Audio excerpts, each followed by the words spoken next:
Okay, welcome everyone to the latest webinar this week. This one is for employees on the Kickstart scheme, and we're very grateful again to have Anna speaking on one of our expert subjects, which will add a lot of value for those that watch this either live or afterwards. So without further ado, I'll pass over to you, Anna, and you can talk yourself and explain it better than I can.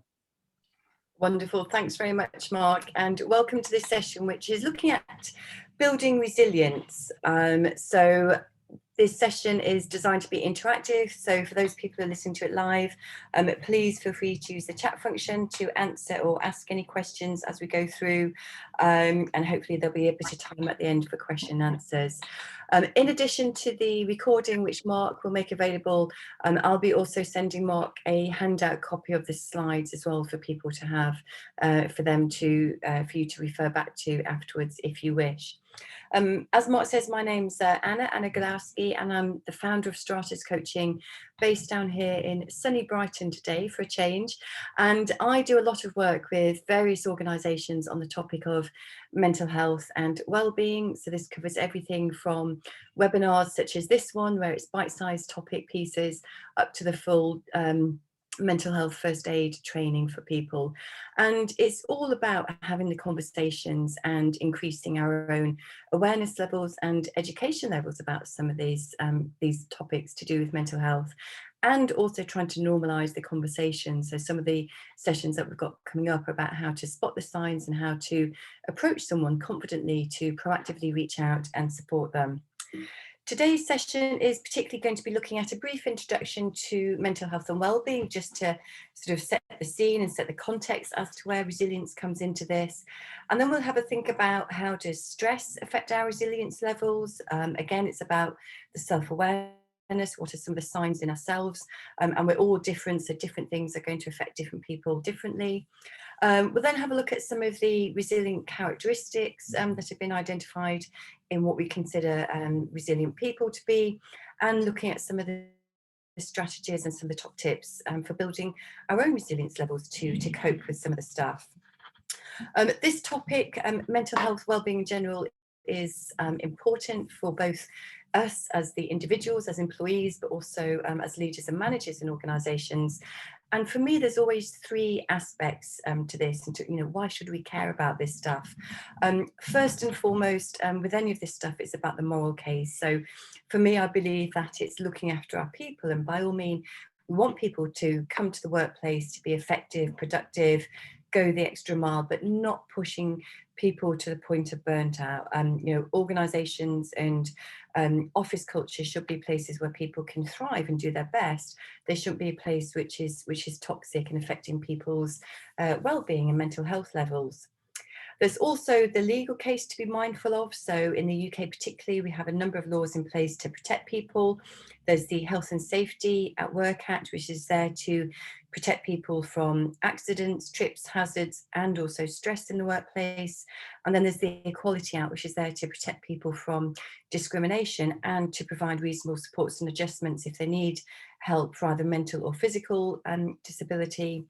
And then there's the business case. If we've got people coming into work who are resilient, coping, thriving, performing really well at work, they're going to do better, they're going to perform better, it's going to be better for the organisation. Plus, there's the flip side to the business case, which is if we have people who are off sick or not performing very well, it's not going to be as healthy and beneficial to the organisation. Plus, there's the added legal cost and management time if there is a tribunal case. And there's also this statistic. So on a personal note, we are 12% more productive when we're in a positive mood, apparently. This is taken from research at the University of Warwick, and this shows up in the workplace by the stuff that we get done quicker and gets done sooner and out of the way. So the admin, the systems, the boring bits of our job that everyone has to do from time to time, we just get done and dusted, and we can move on to more value-added parts of our lives. So let's start off with a quiz question. So for those of you who are on the session this afternoon, if you can answer true or false in the chat box for me, please. So question number 1, stress, anxiety and depression are the third biggest cause of sickness absence in our society. Do you think that's true or false? So Mark in there straight away saying false. Mark is at a slight advantage because he's been on this session before, and so I'm pleased to see that he's remembered the answer from last time. Is absolutely right. It is false. Stress, anxiety and depression are now the #1 reason for people taking days off sick. So it's overtaken things such as back problems and musculoskeletal problems. Question number 2. 50% of people said their productivity had stagnated or fallen over the past year. So by this we mean during the pandemic. Do you think that's true or false? So people coming in saying true. Actually, it's false. It's significantly more than that. So 76%, over 3/4 of people said that their productivity is stagnated. I suspect a lot of this is where people had parenting responsibilities and homeschooling, in addition to try and keep on top of their jobs as well. Plus, we're not always productive when we're working alone. We thrive off other people in the workplace. Sometimes the atmosphere in an office can be motivating and productive. Question number 3, 65% of employers said that employees' mental health and well-being is a top HR priority. What do you think? Do you think that's true or false? This is research done, it's across various organisations and industries. Obviously we have pockets where there's particularly good practices.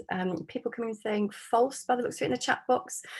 It's actually true, however, it was only at 37% before the crisis. So this suggests to me that well-being is still something which is looked at after the day job is done, as opposed to something that organisations are putting as a top priority and doing something about in a proactive way to prevent people from going off sick. My personal opinion is that it probably should be near 100%, because actually it's our mental health and well-being that we're employed for. It's our ability to make decisions, be productive, innovative, creative, make good decisions, so it's really important, I think, that they look after mental health and well-being. So the tide is definitely turning, definitely from when I started this work several years ago. The tide is definitely turning, but still a long way to go, I think, for the vast majority of organisations. Question number 4, 74% of line managers have received employee mental health and wellbeing training. So what do you think of this? So answers come in there saying false so far. Also unanimously saying false. Absolutely correct, it's only 30%. So thinking about the last question that we just had, although they recognise it's a top priority, they're still yet to do something about it in terms of investing in training. And it's really important that managers and leaders are equipped to be able to spot the signs sooner rather than later if someone's struggling, and be able to reach out and have that conversation with them to offer support and adjustments that individual might need. Question number 5, employers have a legal responsibility to ensure the safety of their staff, and that includes stress. Is that true or false? This is a slight test to who was listening at the beginning. So mixed responses there. Mark's just changed his mind. True, it is absolutely true. Yeah, Health and Safety Act is there to protect us from, not only sort of physical trips and falls in the workplace, but also excessive stress as well. And final question number 6, 45% of people have at some point over the past year felt so stressed that they were overwhelmed or unable to cope. Do you think that's true or false? So just getting to the point where they just can't see the wood for the trees, don't know how to go forwards. Again, look at the chat box there. Most people come in saying true. Sadly, it's false. Again, it's nearly 3/4 of people have at some point got to the point where they just can't see their way forward. Felt unable to cope. So sort of quite a big number there. Actually, it's quite alarming. So thank you very much for that. So we're going to go on to think about what is mental health, because this is something that we hear a lot. I think it's great that we're hearing a lot more around mental health. I think one of the biggest problems, though, is that the way that we talk about mental health or refer to mental health is sometimes incorrect, because sometimes when we hear people talking about mental health, what they're actually talking about is mental illness. And I think that's why there's still so much of a negative connotation, because when we think of physical health, we tend to think of the more positive aspects. It's a bit more aspirational. You know, we want a bit of that. We want to know about the latest fitness routines or food fads and diets and stuff like that. You know, we're reaching out for that kind of stuff. But mental health, there still seems to be a huge negative connotation around it. But the key message is that everybody has an element of mental health, in the same way that we have physical health and fitness levels, you know, which is very various from person to person. Some people are incredibly sort of fit, very healthy, lots and lots of exercise, other people not so much so. But our mental health is about how we deal with the ups and downs of everyday life. So the commute to work, the school run, the day-to-day demands and responsibilities that we face on a daily basis. It's also in part about how we feel about ourselves and our future. So have we got things that we're looking forward to? Do we feel sort of, that we've got, worthwhile careers? Do we feel purposeful? And even though things are still slightly uncertain at the moment, particularly with lockdown restrictions, easing or maybe not easing, we can still have that sort of, optimism to look forward to. It's how we deal with the negative events and stresses in our life, and this is going to be the part that we focus on today, because that's very much about our resilience levels, and do we feel equipped and able to cope with some of this stuff, or do we absolutely get knocked off sideways when something happens to us. It in part develops our self-esteem and our confidence, because we know that when people are struggling with poor mental health, their confidence level tends to take a dip, and they're needing a lot more reassurance and validation, because they don't really trust their own sort of decisions and abilities to perform. And also influences how we think, feel and behave in general. So if we're feeling relatively okay, relatively good state of mental health, we tend to have more patience and tolerance for people around us. Whereas opposed to when we're feeling burnt out and anxious and frazzled, we tend to be much snappier and irritable with other people around us. And mental health can be seen on a spectrum. Again, we have we all have a physical health spectrum, which can sort of vary from time to time. And I guess ideally we want to try and be able to stay at the healthy end of the mental health spectrum. So part of that is knowing when some of the triggers are that might affect us, so that we can pick up on some of the signs when we're not coping quite so well, before we get to the point where we're really struggling or feeling unwell, and to the point where we need to take time off work. And resilience probably comes in the coping element of this, because by being mindful of what our triggers are and what stresses us, and what are the extra responsibilities on our plate, we can then sort of think about our resilience and coping strategies to bounce back sooner rather than later. My ethos around this is that an ounce of prevention is worth a pound of cure. And this is for not only ourselves, but also for organizations as well, because rather than waiting to do something sort of, afterwards, when the point, is reached by people who are really unwell and struggling, what we want to try and do is prevent mental illness in the first place. A little bit like our dental health. So I'm assuming that people on the session today have all cleaned their teeth at some point today. We don't wait until we've got toothache to then start cleaning our teeth. We do it to prevent problems. And I think the same mentality can be used for mental health. So let's go on to think about what affects our stress levels and our resilience levels, so thinking about, your lifestyle, your work, your role, your family situation. And if you can share in the chat box for me, please, what are some of the things that affect your stress levels, that kind of like add to your stress or depletes your resilience levels? I'll just give you a moment to put some stuff in the chat box there.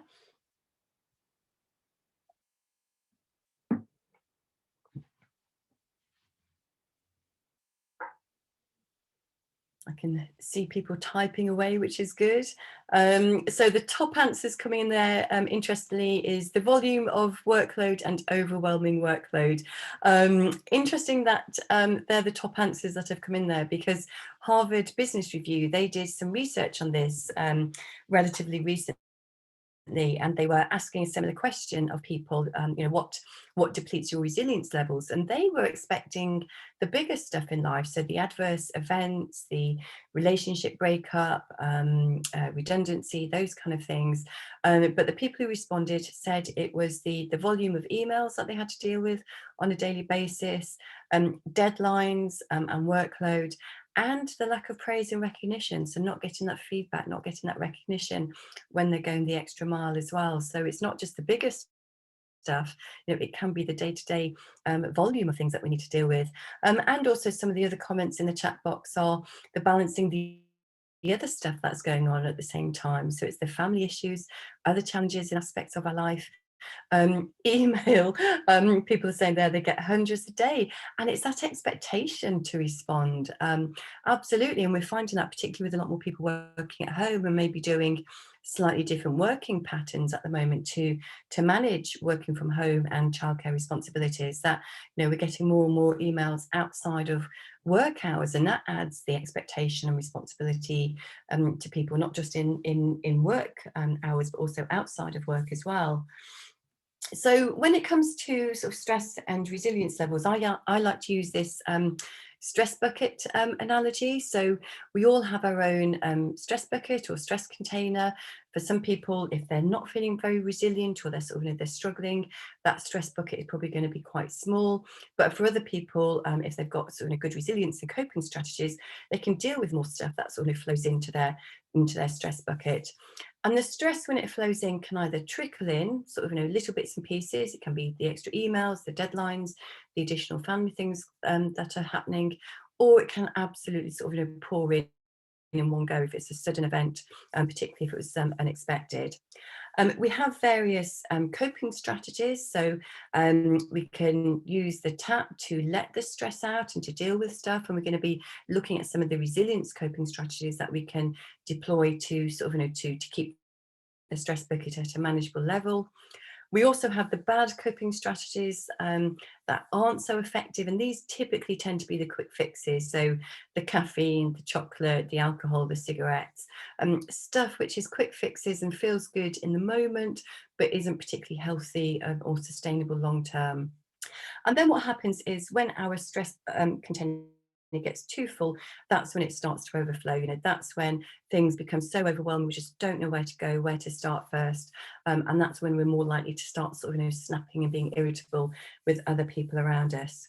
So let's have a look at how we can develop our resilience to to keep that stress bucket at a manageable level and think about what we can do to cope with those demands that are flowing into us. So first question is, what is resilience? Because resilience is one of those things that means different things to different people, different connotations, different definitions. So I'd love to know from you, what does resilience mean to you? What kind of words, definitions, connotations spring to mind when you hear the word resilience? And if you can put that in the chat box for me, please. I also noticed on my shampoo bottle this morning that my shampoo is for resilient hair to improve the resilience of my hair, which I thought was quite funny. So resilience is about not letting it affect you too much. Yeah, so it's a really good comment that you make there, because it's not necessarily about the situation that we can change, but it's how it affects us. How we can respond to the situation is part of our resilience. Being able to cope with all those stresses, absolutely. So identifying, the different coping strategies and mechanisms that we've got. Also, other comments there saying about being able to cope with things. Absolutely, and this is why we need that, relatively good base level of mental health to start with, to equip us, so we can start from a good base level to deal with this stuff. Because if we're starting already sort of from a negative point, it's going to make it harder to cope with that stuff. The definition of resilience that I particularly like, that I think sort of covers a lot of the things that we've got in the chat box, is the ability to recover from setbacks, adapt well to change, and keep going in the face of adversity. And as Mark also says there in the chat box, it's not about how much stress there is, but about how resilient you are to that level of stress. And that really can vary from time to time. That is so true. Resilience is not just about toughening it up and becoming a bruiser, though.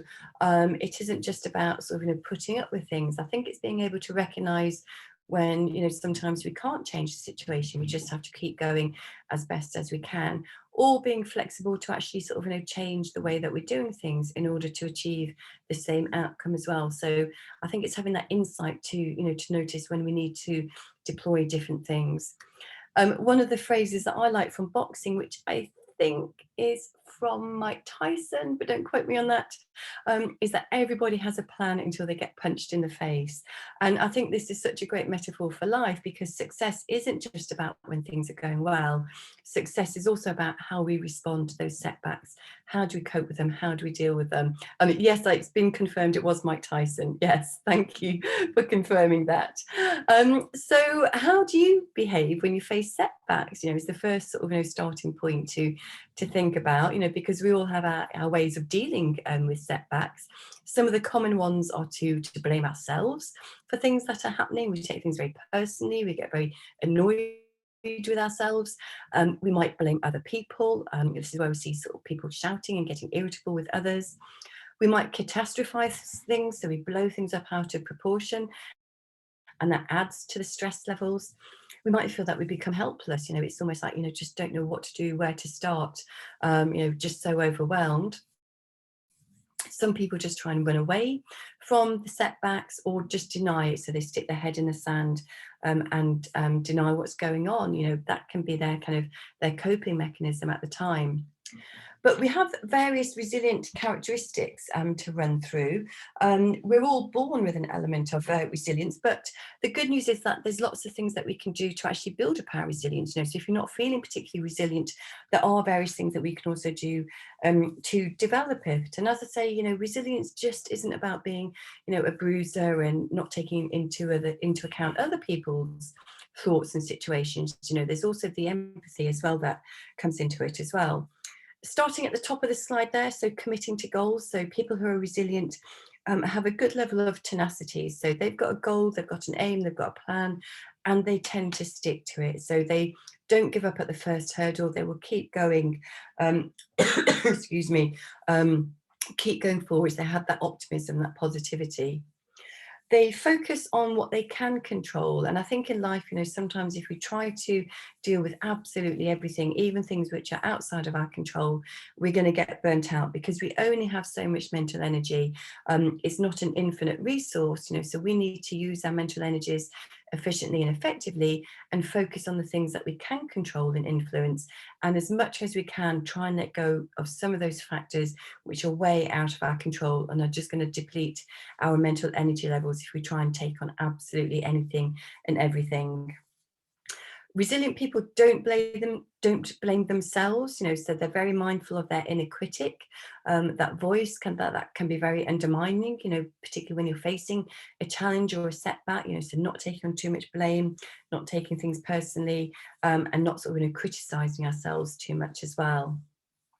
Resilient people are empathetic, and what we mean by this is that they're good with other people. So they're very good at asking for help and support from other people. They don't feel that they've just got to do everything by themselves, but they're also good at supporting other people and sharing success. They see success as something which is to be shared around amongst everybody, not just for a few selective people. They're very good at thinking positively, so that sort of, that whole kind of, thinking that the glass is half full as opposed to half empty. But again, you can see while we need to have a good level of mental health in order to do that, be able to do that in the first place, because if we're already feeling sort of stressed or anxious or depressed, it's going to be much harder to try and sort of think positively. Also, when we're thinking positively, it makes it easier for us to think of creative solutions and ideas. As when we're feeling sort of negative, that's when we get into that kind of like that blaming. We focus on the emotional part of it as opposed to practical things and steps that we can do. And also they like to see challenges. They like to see them as opportunities for development and growth, because we can learn so much in textbooks and in theory, but at some point we need to develop those skills, put them into practice. And it's a bit like a sailor. A sailor can learn how to sail a boat, but he's only going to sort of learn so much in the harbour. At some point he needs to go out onto the rough seas to really develop his skills. So question there in the chat box then, inner critic. So I'm just going to read the question out here. How much do you ignore it? Because then you have no self-awareness. Is there a balance between that you're not too critical of yourself, but self-aware enough to try and improve, develop and improve? Yeah, really good point. I think the first thing is to notice the inner voice, the inner critic that we have.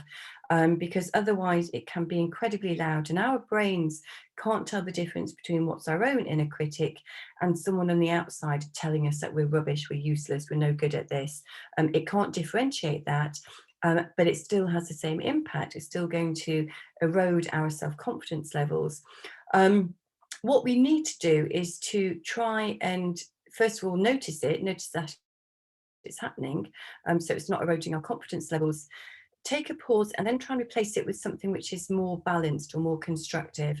And I don't mean a kind of like an over-the-top sort of, power pose, telling yourself in the mirror that you're amazing and awesome and stuff like that, because that's probably not going to resonate. But just going from, I'm rubbish at this, to thinking, actually, I'm okay at this, I'm good enough, this is satisfactory. So first thing is to sort of notice it and then change it to something a bit more balanced, not ignoring it totally, but not letting it erode your self-confidence. Does that answer your question a little bit? I will be mentioning this a little bit more as we go through, but yeah, thumbs up, wonderful, thank you.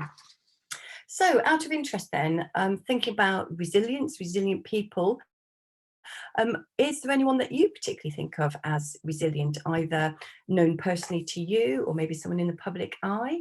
And if you can mention it in the chat box, and if there's a reason why you think or consider them to be resilient, if you can add that as well. So think about resilient people. Who do you consider resilient? It might be groups of people.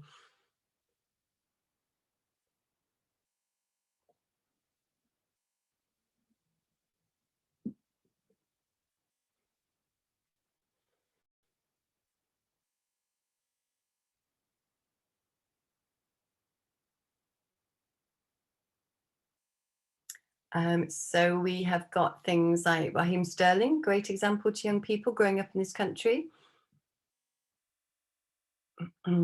Yeah, yeah. So because of the racist abuse that he's suffered, yeah, yeah. So sort of, resilient people can be our role models as well. NHS workers, yeah, incredibly long, hard hours. That is so true. Yeah, in terms of sort of, groups of people, frontline staff, lots of frontline staff. I think sort of, police, paramedics, teachers, I'd say incredibly resilient, trying to adapt so quickly to different ways of educating people as well, so they can't sort of carry on doing the classroom. They had to very quickly, adapt to new ways of things, in order to try and sort of, do the best that they can. So various different people are going to be, resilient to us. Some of the common people that we could think of as resilient are people like Nelson Mandela, in terms of his, incredible empathy, compassion. Captain Sir Tom Moore, later on in his life, he was sort of 99, 100, thrown into the limelight. But again, he had lots of support around him. He wasn't doing this feat, to raise all the money for the NHS by himself. The gentleman there in the black and white in the top box is Walt Disney. In terms of resilience, he had to go to about 300 banks in order to get the investment that he needed for the Walt Disney Corporation. So I think that tenacity, just to keep going, you just wonder, how many people would have given up after being rejected by the first handful of banks not wanting to invest in them, let alone 300. In the bottom left-hand corner there, we've got Dame Ellen MacArthur, who sailed around the world single-handedly. Several years ago, she's now gone on to set up a number of charities, organisations. She does one which supports young children who have cancer diagnoses.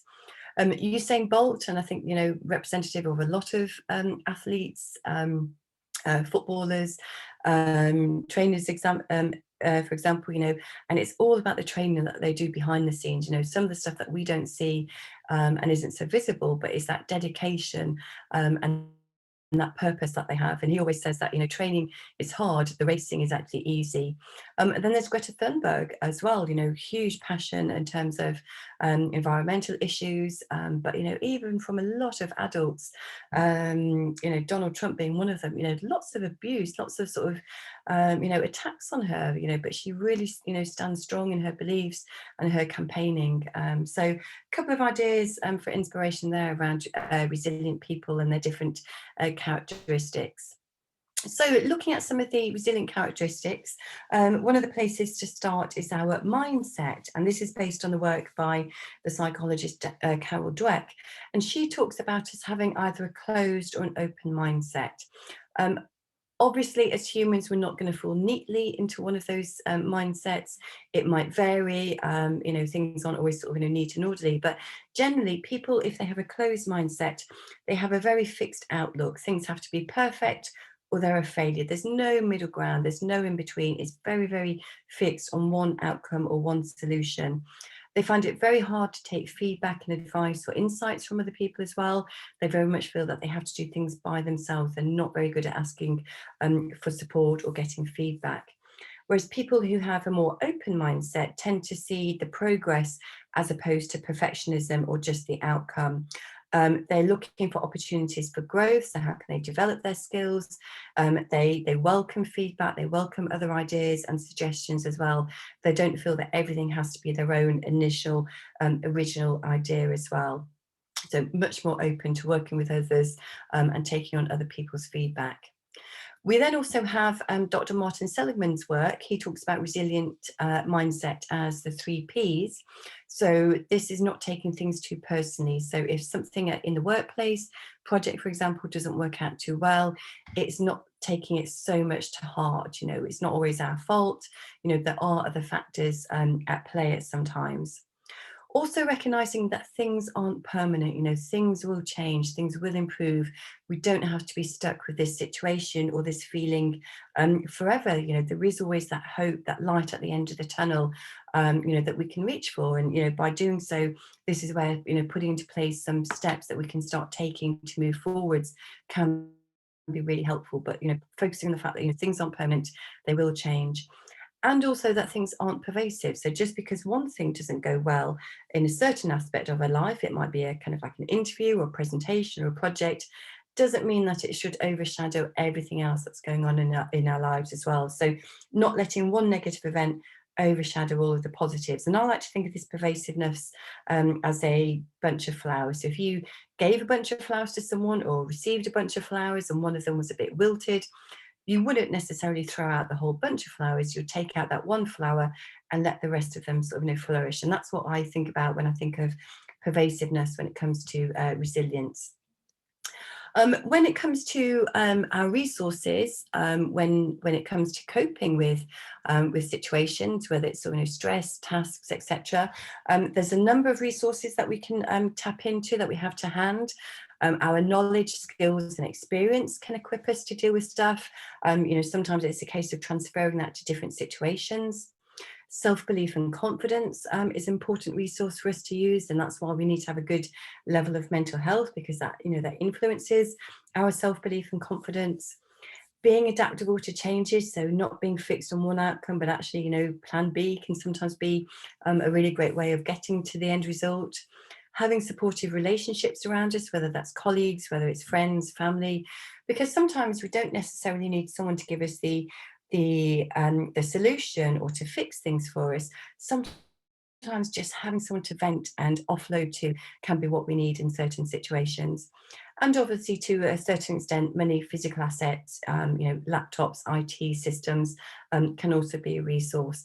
But it's much easier to tap into these when our minds are mentally healthy and rested, because otherwise, when we're dealing with stuff in the heat of the moment, if we don't if we can't call these things to mind, it's much harder. And then it's only after the event you think, oh yeah, I could have asked so-and-so, or I could have done that because that's what I did last time.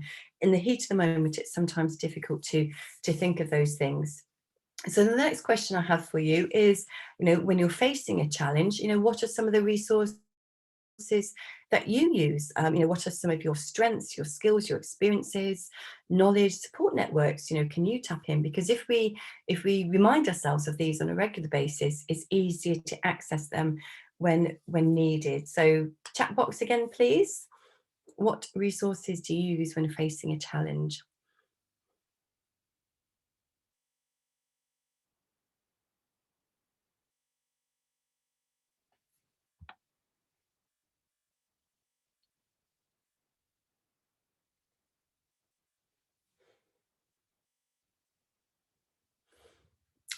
Just remind yourself that we've been through a lot worse, so try and get things into perspective. Yeah, and I've got a great thing on getting things into perspective in a moment as well. Yeah, remembering how we've dealt with other stuff before, and actually, we've faced these battles before. We've faced challenges before. We don't need to reinvent the wheel.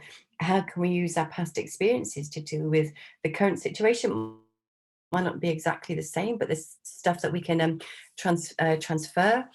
Mentors, yeah, I love that one. Yeah, just sort of talking to other people, maybe getting some of the benefit from their wisdom and their insights or their experiences, or just sometimes a different perspective, from someone who's not in the situation. They can be a bit more rational and objective and see things that we can't necessarily see when we're faced with a challenge. So other people's perspectives as well can be really useful. Some people say just talking to the dog, can be a resource as well. It doesn't have to be a brainy opinion, so depending on your dog. So lots of things that we can use when facing a challenge, and I do encourage you to think about these things so that you've got them to hand and it's much easier accessible. Exercise to help calm our minds, to take time away from things, because I think sometimes when we're really busy and sort of faced with a deadline or a huge amount of work to do, we can always get into that false notion of thinking, I've just got to keep going. But actually recognizing when you just need to, take a break, calm down your mind, and then come back to things with fresh eyes, and you're probably more likely to nail it quicker than if you just try to keep going until you get exhausted. Sleep, sleep hygiene, people have mentioned in there as well. Getting enough sleep, making sure that we get rest, relaxation. Sports people, again, sort of the link between resilience and sports psychology is very closely linked. But they value their rest days as much as they do their training days, because they need to recharge and recuperate for their physical energies. We need to think about the same for our mental energies as well. So key thing is also to know that we've all got our own limits. Everybody has their limits in terms of how much they can deal with.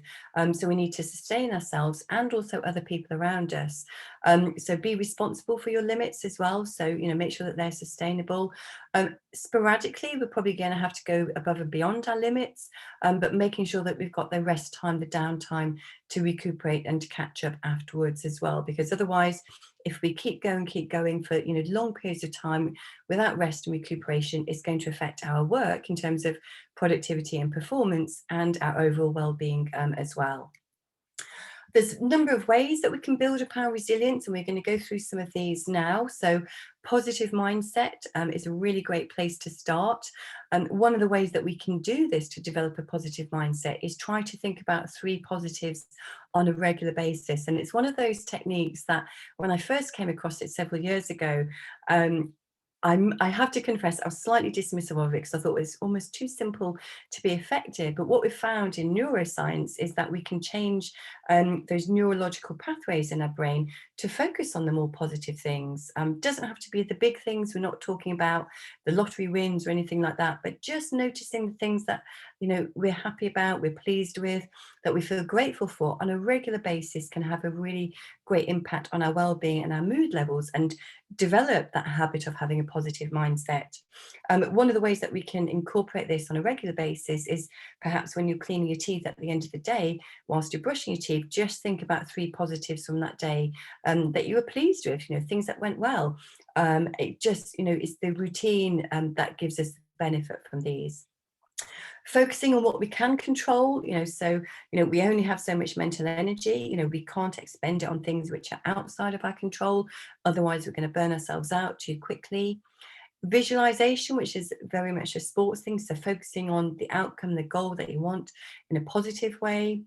Anxiety control, so noticing when we're feeling anxious and doing things like exercise or keeping calm, the relaxation techniques, just to settle down that anxious feeling so that we can sort of deal with situations in a more rational, calm, level-headed manner, as opposed to sort of emotionally responding and reacting to things. And also tracking our success is a key one. This is a lot that we do in mentoring and coaching, because I think so often in life we're busy going from A to B to C to D that we forget to sometimes pause and look back and see how well we've come. Look at the adversities, the challenges and the obstacles that we've overcome.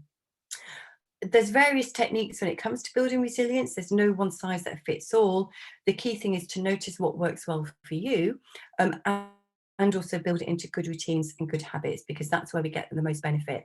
Again, there's such a strong parity to physical health.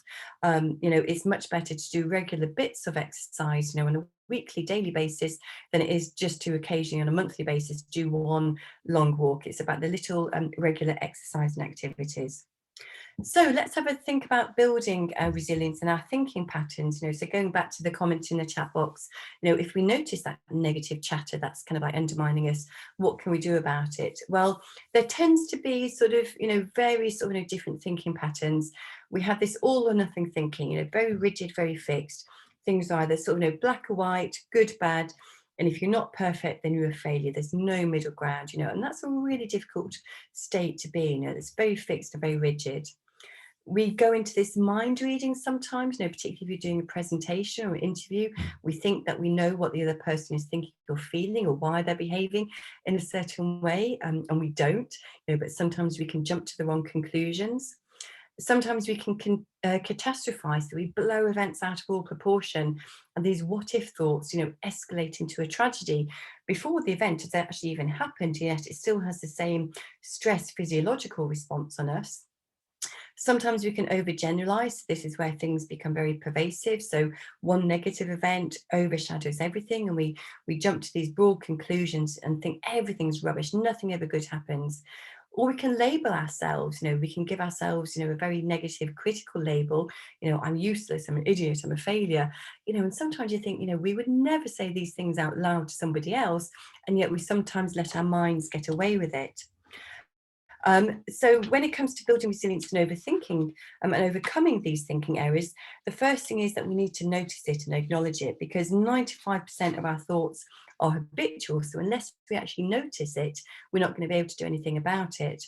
And then we need to stop and pause and then change it to something a bit more balanced or a bit more constructive going forwards. The second one is gaining perspective. So as Jabari said there in the chat box, sometimes, getting other people's perspectives can be really helpful, particularly if we're in the thick of things. But sometimes we can gain perspectives by ourselves by asking us, on a scale of 1 to 100, how really stressful and important is this situation? Are we sort of, making a bigger deal out of this than the event actually is? We might ask ourselves, will this matter in a number of days, weeks, or months' time? That can give us a better sense of perspective and proportion. We might ask ourselves, would you gamble this situation for something else that's happening in the world? When you think about some of the war, the famine, the droughts, the floods, everything else that's going on, would we gamble what we're dealing with something else that someone else is dealing with? And one of mine, which is a mantra from Cher. She was promoting the Mamma Mia 2 movie a couple of years ago, and she was asked the question about how she's dealt with her long career in show business and sort of the resilience levels. And she says that her mantra is, if it doesn't matter in 5 years' time, it doesn't matter. And that's something that really resonates for me. But the key thing is to notice what's going to work with you in order to gain that sense of perspective and proportion on the situation, to not let the stress escalate out of control. When it comes to control and influence, it's thinking about what is in control and what's out of our control. As humans, we do like an element of predictability and certainty. So we need to sort of think about how we can create these good routines and habits for us, but then also notice what we can control, what's within our direct remit. If it's not in our direct remit, is there something that we can do to influence the situation anyway? But if it's something which is totally out of our control, as much as possible to try and let it go, because we're just going to sort of wind ourselves up too much trying to control everything.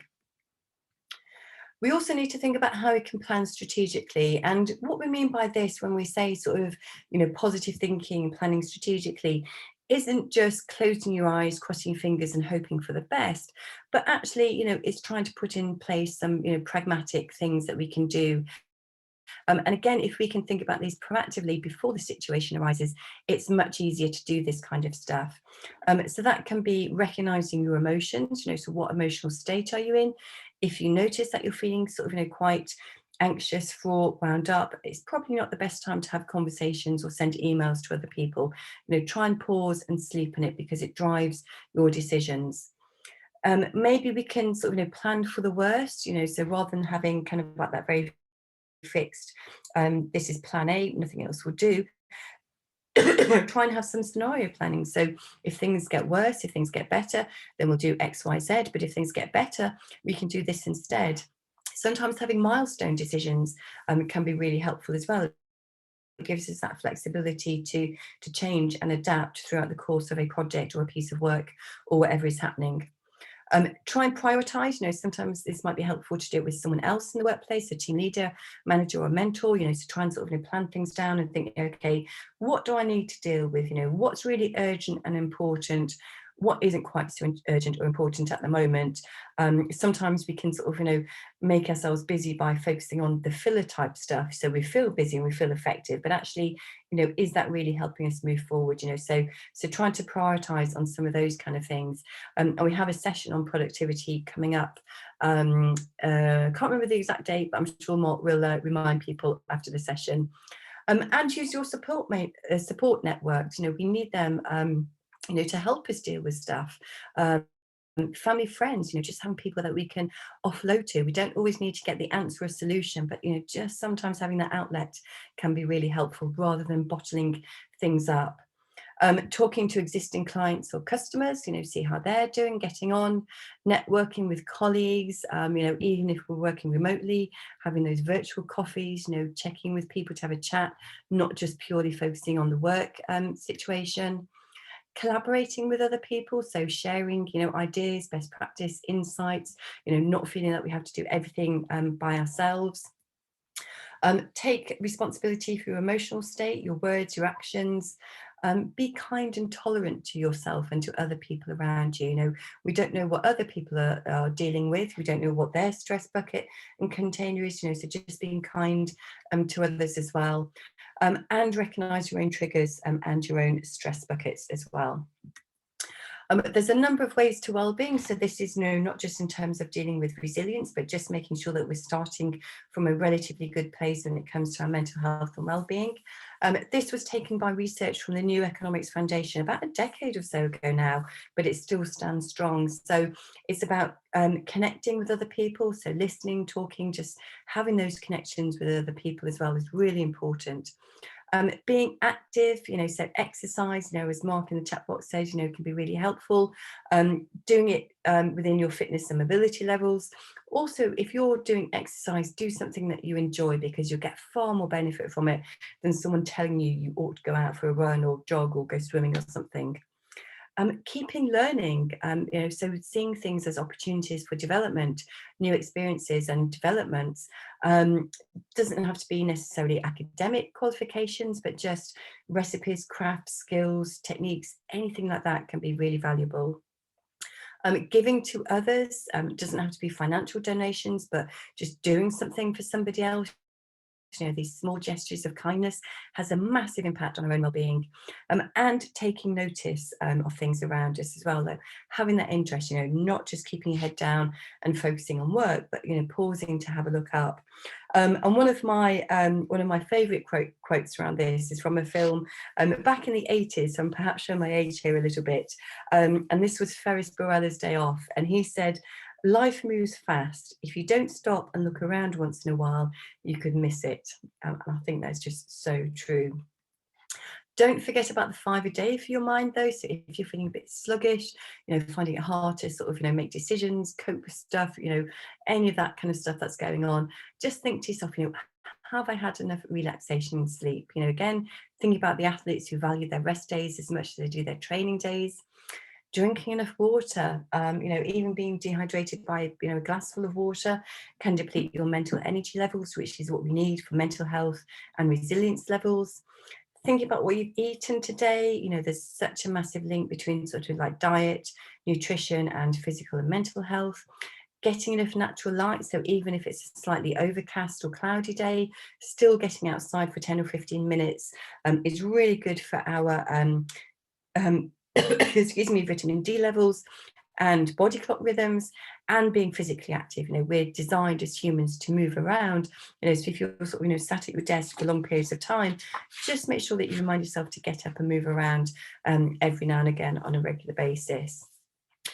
I appreciate this isn't rocket science, but sometimes I think we forget, to take care of the basics, and just because we know something, it doesn't necessarily mean that we always do it. So just to sort of summarize, in terms of resilience, just think to yourself, what could be worse, try to get some perspective on the situation. Remember that we can't control external events. We can only control the internal events and how we respond to them. So we can only be sure of ourselves and our responses. Life is unpredictable and short, so think about what can be done. What are some of the actions, the positive steps that you can do, and recognize your own resilience levels. Think about some of the techniques you can do to build up and develop your resilience. So in the final couple of minutes, I would love to know what you're going to take away from this session. It can be something that has reminded you of something that you're doing already, and maybe do it more often.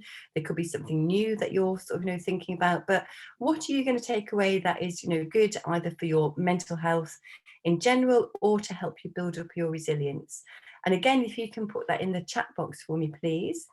And while people are just commenting on that in the chat box even, I'm just going to put my details on the slide there. So if anyone does have any further questions that they want to pick up on separately, please do feel free to reach out, Anna at stratuscoaching.co.uk, or via Mark if that's easier. Anything else that you want to pick up on, and a copy of the slides will be available. So what have we got here then?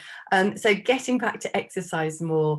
It's funny how these, the things that we do that are good for us slip to the wayside sometimes. But yeah, I've just started cold water swimming in the sea, and that's amazing. I'm absolutely loving it. But again, it's finding what works for you. We can't tell people to go swimming as a good exercise just because we like it, because if that person can't actually swim, then that's not going to be particularly helpful for them. So exercise, continue to delegate and not take care of everything ourselves. And I think sometimes, when you're busy, sometimes it can be hard to do that and think, what can I pass on to someone else? You think, oh, it's just going to take too much time, I'll do it myself. But actually, pausing to delegate is a slight investment of time, but the payback is much more.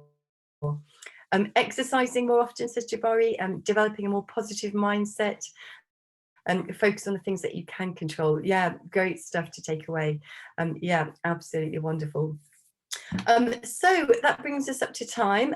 Thank you so much for your participation and engagement, and I look forward to seeing you on one of the future sessions coming up.